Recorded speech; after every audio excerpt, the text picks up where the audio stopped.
cours les Ilou Nishmat Yosef Ben Shalom Asaf et aussi les Ilou Nishmat Rachel Nishmatam Alam Alam Ben Kani Ratson. Vatishlach et Amata Vatikachei. Il y a marqué que on revient sur un des passages qui était lorsque Moshe Rabbeinu a été envoyé sur le Nil. Et à un moment donné, on dit que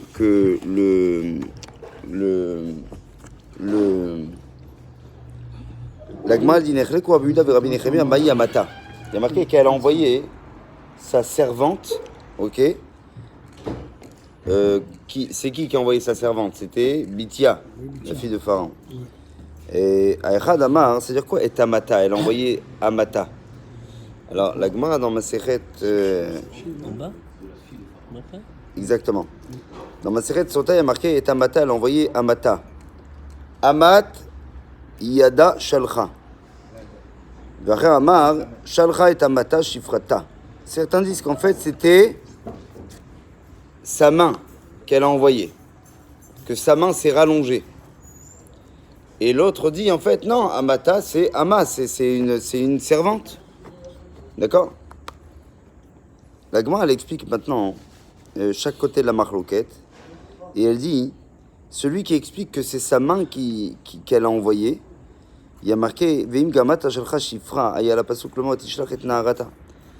Pourquoi il se repose que c'est la main et pas la servante, d'après cette opinion-là?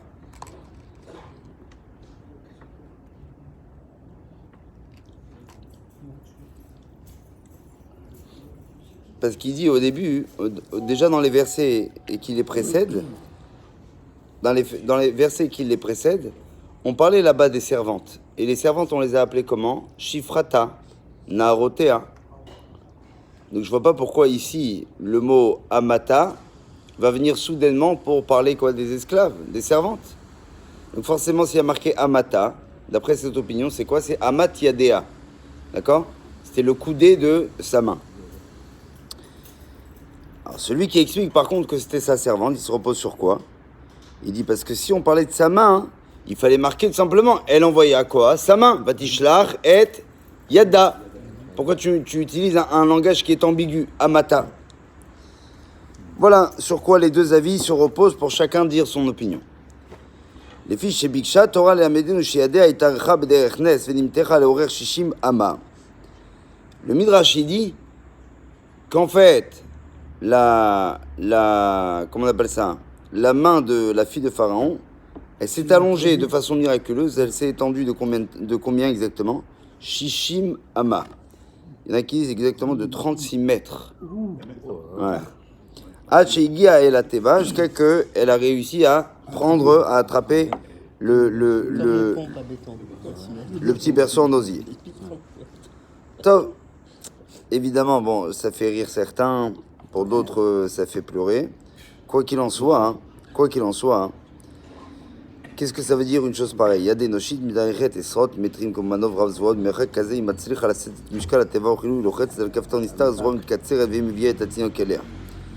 Qu'est-ce qui veut dire, on va dire, ce miracle? Qu'est-ce qui cache ce miracle?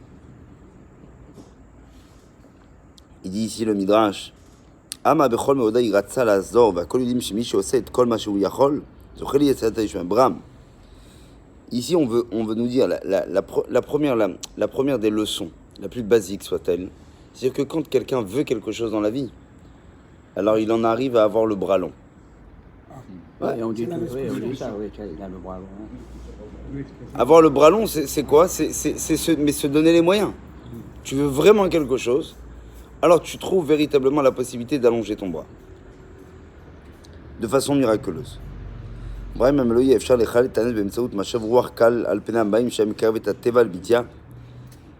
le Midrash dit, mais quoi, franchement, il fallait en arriver là. Comment Akadosh Baruch Hu, il pouvait pas. Un petit coup de vent, il va ouvrir une mer, il va envoyer 10 macotes, il va rallonger une main. Tu peux pas mettre un petit coup de vent et on fait les trucs de façon plus soft, quoi. Il avait qu'à, on va dire, faire en sorte que le courant du Nil, l'amène plus vers le côté de Bithia, Zéouzé.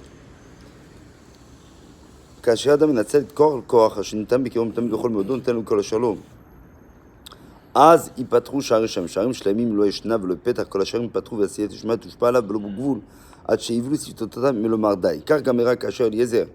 Et donc il dit en fait que cette question-là, le livre qui s'appelle Birkat Mordechai, il explique Baour la kol she'en gvul echot. C'est-à-dire que bien évidemment il aurait pu tout faire. Seulement ce que Dieu veut, c'est quoi?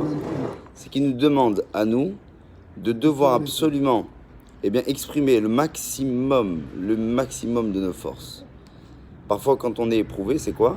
C'est aller chercher des forces qu'on n'aurait jamais pensé véritablement qu'on disposait.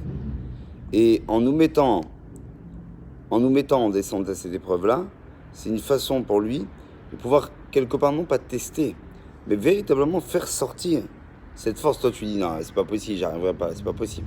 D'accord? Quand je te dis, moi, je sais ce que tu as dans le ventre, et crois-moi que tu n'es même pas à la moitié de ce que tu peux faire. D'accord? Et c'est les épreuves qui nous en apprennent, finalement, encore plus sur nous-mêmes, sur nos capacités et nos propres limites. C'est pour ça que Kosh Baruch Hu ne fait pas de miracle. Il demande à qui? Il demande à la fille de Pharaon. On va voir si véritablement, elle veut. Qu'on ne dise pas que c'est l'enfant qui lui est venu dans les bras. Non, pas du tout. D'accord?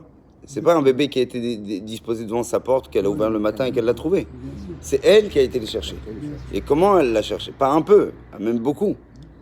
Et donc c'est ce qu'il dit. Pareil pour Eliezer, Vedavram, Nitzav, Liad, Shoket, Amaïv, Yaldat, Tanriv, Kashma, Bael, Aber, Biadak, Téléstoratatu, Kaché, Shomet, Kachato. Quand il entend Eliezer aussi, rappelez-vous, dans le Shidour avec Yitzhak, Eliezer, il voit cette petite fille de 3 ans qui lui dit, Agminin Amaïm, elle lui dit, est-ce que tu veux que je donne aussi à tes chameaux? Machlita la tête, l'olishtot, atchirivu, cholan chokolam, viratsal, virozer, vichatse, virozer, chokolam, bravo. On dit d'où elle avait cette force-là pour pouvoir puiser autant d'eau et donner à boire à autant à des chameaux et à des humains. Il dit, si Yata Ishmaï rasta kol kach, elle voulait tellement faire du chesed Rivka, l'achar shemit setat kochea natnu la ot kochot besiyata Ishmaï. Quand on veut faire quelque chose de bien dans la vie, à Kosh Baruch Hu, ensuite il donne les forces pour le faire. C'est notre tzrot, tzrot bilti mishuarim omdim muchan mechol adam.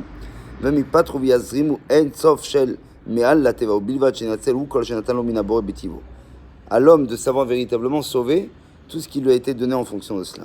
Lachen ben adam erim rosh zekov gav, akol biatra, lève tes mains, ou bilvat shenatzel kol shenatan betivra. Jamais quelque chose qui aura servi pour la mitzvah ou pour la Kosh Baruch Hu t'amènera des déboires pour autant.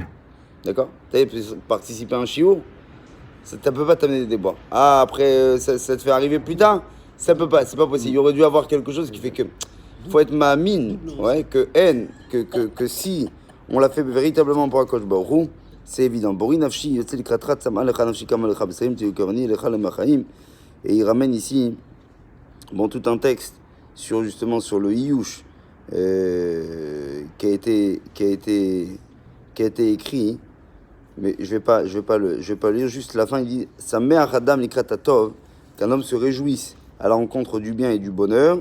Arzechor, mais rappelle-toi toujours, assez tamutal alecha, fais ce qu'il t'est demandé. Natzel et ma shebetivra, c'est-à-dire ne fuis pas en fait tes responsabilités. Natzel et ma shebetivra, et sauve toujours ce qui est dans ta nature, kodem shtifne lotzot acheum, avant de fuir vers la sortie. Eye besimra al yehush, être tout le temps dans la joie et ne jamais pour autant désespérer. Chazak Baruch Kadish.